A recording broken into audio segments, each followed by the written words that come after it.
गढ़ी असन ऐं भरपासे जे मुख़्तलिफ़ इलाइक़नि में बदअमनी जी लहर छाइंजी वई आहे। गुज़िरियल राति सी सेक्शन थाणे जे अदगोठ दूरो खोसो मां नामालूम चोर जेके आहे मेंह चोराइण जी कोशिशि कई, जंहिं दौरान घर धणी सुजाग थियण ते चोरनि ऐं भाॻियनि में जेके आहे त फायरिंग जी ॾे वरिती, जंहिं दौरान जेके आहे त गोलियूं लॻण सबबि 3 भाॻिया जेके आहिनि ज़ख़्मी थी पिया आहिनि। उन हवाले सां ॻोठाणनि अॼु एहतिजाजी मुज़ाहिरो कयो आहे।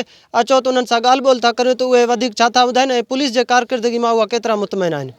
में रात डी असांजे लाइ आराम निंड हराम आहे। इन शइ जे लाइ एसपी साहिब खे असां अर्ज़ु था कयूं त महिरबानी करे असांजे लाइ अहिड़ो को छा करे त अमन ऐं फौरम पैदा थिए। इन शइ सूरत हालत में असां ग़रीब घर खां ई नथा निकिरी सघूं। इहे राति असांजे लाइ ज़ल्म ऐं ज़ुल्म लॻो पियो आहे। इन शइ जे लाइ असां एसपी साहिब खे अर्ज़ु था कयूं कि महिरबानी करे असांजे लाइ ग़रीबनि जे लाइ का अमन पैदा करे त असां जीअं सुकून सां गुज़ारियो। अर्ज़ु कयूं था त मोहम्मद पनाह चन्ना पैकेट जे आवाम जे कोशिशि सां इहो ठाहियो आहे। इहो जेको आहे इन टाइम बंदि आहे ऐं राति जो बि बंदि आहे, ॾींहं जो बि बंदि आहे। बदअमनी चोट आहे। एसपी साहिब खे असां अर्ज़ु कयूं था त जीअं इन पुलिस खे CS खे चवे त इन जे तवजह ॾे ऐं इन खे खोले। जीअं त असांजे ॻोठ दूरे खोसे मां 3 चौथों ॾींहुं आहे, सांदो ई चोर अचनि था 5-5 6-6 7-7 राति न कल्ह राति नजमुद्दीन ख़ान खोसे जे घर में घिरी में ज़ोरी ज़ोर काहे विया। हिकिड़ो राति बि वक़फ़ो न ॾिनो। राति का करे 7 ॼणा अची अब्दुल हकीम खोसे जे घर में घिरी अब्दुल हकीम खोसे खे बि ज़ख़्मी करे लठनि सां फायरिंग हलियो।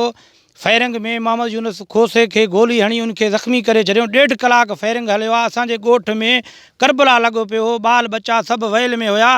1.5 कलाक ताईं फायरिंग हलियो आहे। 1.5 कलाक ताईं C सेक्शन पुलिस न पुॻो आहे। हिन टाइम ताईं पुलिस ग़ाइबु आहे। असांजे इलाइक़े में जेके बि चौकियूं आहिनि, थाणा दंग रस्तनि में सभु बंदि पिया आहिनि। कोई पुलिस तावन करण जे लाइ तयारु ई न आहे। असां SP साहिब खे अपील था कयूं त इंसाफ़ असांखे मिले, अमन बहाल कयो। असां सां वयल आहे, असांखे इंसाफ़ मिले। छो जो असांजे ॻोठ वारा तमामु तकलीफ़ में आहिनि। हफ़्तो पूरो थियो आहे पर असांजो सॼो टुकड़ो जेको आहे उनड़ दूरो मोहम्मद पनाह चनो, इहे ॻोठ चोरनि जे सॼी राति असांजे इलाइक़े में निंड हराम आहे। सफ़ा बदअमनी में जे हाल में असां सफ़ा तकलीफ़ में हूं। SP साहिब खे असां अर्ज़ु कयूं था त ख़ुदा रा असांखे इंसाफ़ मिले, अमन बहाल करे वञे त कंहिंजो निंड सुकून कंहिंखे मिले। पुलिस हिन टाइम ताईं कुझु न कयो जो आयो त हवा बि कोन हुयसि मौजूदु।